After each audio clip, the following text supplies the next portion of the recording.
Tapi kemudian sayapnya dipotong oleh seorang pria. Dia kehilangan pandangan tentang siapa dia dan selama 2 tahun yang panjang, Livia adalah cangkang dari siapa dia dulu. Takut duduk di belakang meja kantor, gemetar memikirkan mengerjakan dokumen. Dia tampak trauma oleh sesuatu dan Mulia Rahman tidak bisa meletakkan jari di atasnya. Dia tidak tahu kecelakaan tragis yang menimpa Livia ketika dia bekerja terlalu keras dan membuat dirinya stres.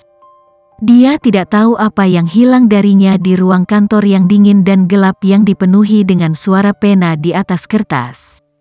Setelah makan malam dengan kakeknya dan menghindari omelannya yang terus-menerus bahwa dia harus pindah ke rumah utama Rahman, daripada tinggal sendirian di sebuah kondominium di sisi lain kota, Livia akhirnya pulang. Setelah ia meletakkan badannya ke tempat tidurnya, dia bersiap untuk tidur. Tetapi kemudian teleponnya berdering. Dengan lelah, dia meraih dompetnya. Tanpa melihat info kontak, dia mengangkat telepon. "Halo." Dia dengan lelah bergumam, matanya mengancam akan tertidur. "Livia, apakah kamu bangun?"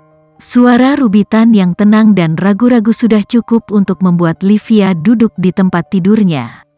"Iya, ada apa? Apakah kamu baik-baik saja? Apakah kakakmu baik-baik saja?" Livia bertanya. Dia tidak lagi kelelahan setelah mendengar suara khawatir temannya. Dia baik-baik saja, tapi ibu dan ayah kesulitan menemukan pembunuhnya. Rupanya, setiap rekaman kamera terputus selama TKP, dan tidak ada polisi yang bisa menemukan apapun.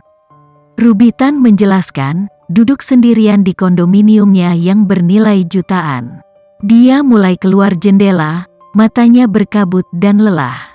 Baginya untuk hampir berhasil dan memiliki kemampuan untuk menghapus semua kamera di sekitarnya membuktikan bahwa dia bukan orang yang sederhana.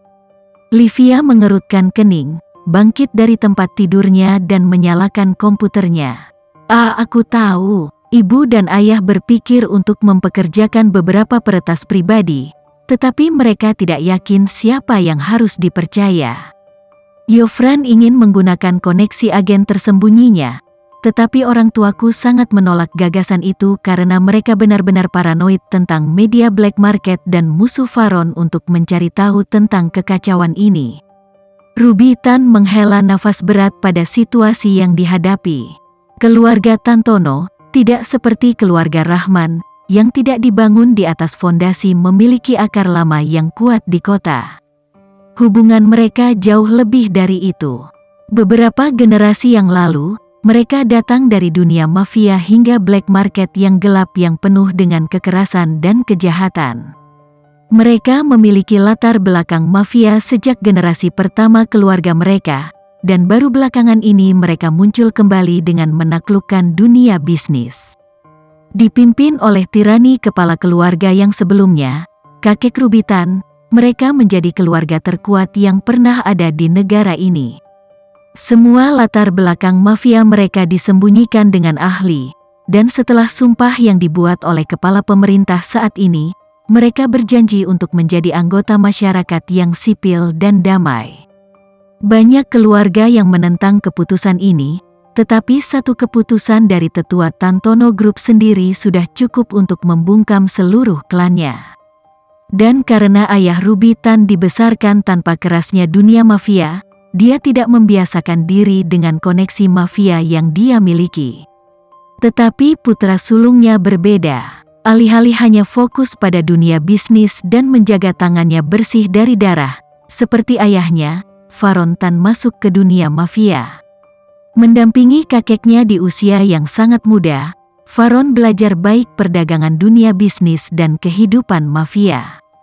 Dan setelah melihat kakak laki-lakinya terjun ke dunia black market, Yofran Tan juga menjadi bagian darinya. Sekarang Faron Tan memiliki perusahaan untuk dikelola dan dijalankan. Yofran Tan menjadi orang kedua untuk mencegah dunia black merajalela. Sudah lama sejak terakhir kali aku berbicara dengannya, tapi aku akan menghubungi Maisha dan melihat apakah dia bisa menggali sesuatu. Livia berkata setelah jeda yang lama. Dia menempatkan telinganya pada panggilan telepon Ruby di speaker dan kemudian mengirim SMS pada Maisha. Maisha, ya ampun, kenapa aku tidak memikirkan dia? Ruby Tan tersentak, hampir melupakan teman lamanya. Dia tidak sedekat Livia dengannya. Tidak seperti Livia, Ruby Tan jarang meminta bantuannya. Aku sudah lama tidak berbicara dengannya. Aku ingin tahu apakah dia masih mengingatku. Ruby Tan berkata dengan serius sambil mengenang masa-masa semanya. Bersama-sama, Livia Rahman, Ruby Tan, dan Maisha adalah trio pamungkas di sekolah menengah mereka. Yang satu dipersenjatai dengan otak yang pintar, yang lain dipersenjatai dengan keindahan tubuh dan kemewahan, dan yang terakhir memiliki kekuatan teknologi serta kelihayan meretas yang handal. Mereka praktis tak terkalahkan di sekolah menengah. Tentu saja dia mengingatmu. Dia akan mengingat siapa saja yang berbau kaya raya. Livia terkekeh mengingat saat pertama kali bertemu Maisha. Ketika pertemuan awalnya dengan Maisha, dia sedang tidur di ranting pohon yang sangat besar dan ketika dia berjalan di bawahnya, dia jatuh dari cabang. Dia mengklaim itu karena dia dikejutkan oleh bau kekayaan yang kuat yang keluar dari Livia. Tidak hanya itu, dia juga bertanya apakah dia dilahirkan dengan sendok perak, emas, berlian, atau platinum. Sejak pertemuan aneh mereka, keduanya berteman baik.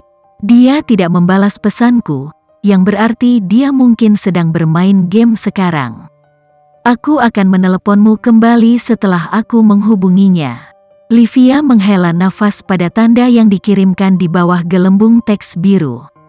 Baiklah, aku akan menunggu info terbarumu. Ruby Tan berkata, mengakhiri panggilan. Livia memanggil Maisha yang mengangkat pada dering ketiga. Begitu dia melakukannya, suara makian dan penekanan keyboard yang berat terdengar. Livia tertawa. Maisha, apakah aku mengganggumu? Dia bertanya kepada teman sekolah menengahnya dan peretas profesional. Maisha saat ini adalah salah satu peretas dengan bayaran tertinggi dan tercepat yang diketahui Livia. Berbekal sumber pengetahuan dalam ilmu komputer dan teknik, ia lulus dengan nilai tertinggi di kelasnya. Melewati perguruan tinggi dengan warna-warna cerah dan prestasi tanpa akhir, dia tidak percaya dia memasuki dunia peretasan yang teduh, alih-alih menggunakan gelarnya dengan baik. Karena kecintaannya yang kuat pada uang, dia tidak peduli dengan reputasi seseorang. Kliennya bisa saja menjadi orang yang paling dicari di negara itu dan dia tidak akan memperdulikannya. Selama kliennya kaya, Maisha bersedia membantunya. Beberapa mengatakan dia tidak memiliki moral, tetapi Livia berpendapat itu karena dia terlalu pintar dalam masyarakat yang diatur oleh uang. Setiap panggilan telepon selalu dianggap menggangguku, Maisha menegur. Dia sangat fokus untuk menjadi penguji beta dari game baru yang diciptakan salah satu temannya, dan saat ini, dia berada di level tersulit dengan bos yang dikabarkan tidak terkalahkan. Livia menertawakan humornya yang kering. Oh, tolong, kamu terlalu menyanjungku. Dia merenung. Aku punya tugas untukmu. Apakah kamu bebas sekarang? Dia bertanya. Maisha memutar matanya. Tergantung pada berapa banyak kamu membayar untuk waktuku.